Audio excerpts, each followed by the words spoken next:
দিয়েছি। Hello guys, এই দেখো আমি এসেছি বাপের বাড়িতে চৈত্র পুজো দেখতে।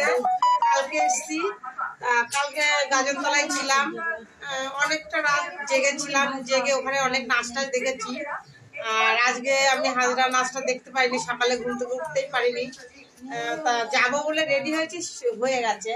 তাই দেখো এখন এই রান্না হচ্ছে নিরামিষ, কলার ডাল। আর এটা শাক, কি শাক বলো তো, নাকি আমি বলে দেবো? আমি বলেই দিই, এটা হচ্ছে সজনের শাক। আমাদের ওখানে পাওয়া যায় না, আমি বললাম যে একটু সজনের শাক ভাজা খাবো।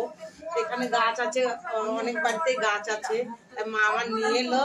এই দেখো শাকটা বাঁচাও হয়ে গেছে, আর এই কটা বাঁচলেই হয়ে যায়।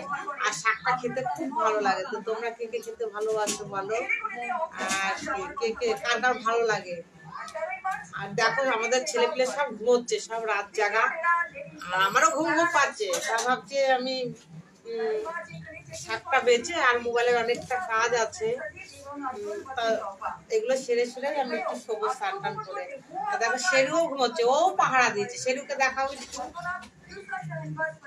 ও পাহারা দিয়েছে।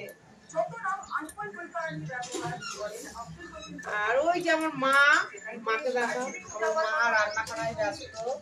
এদিকে তাকাও ও মা।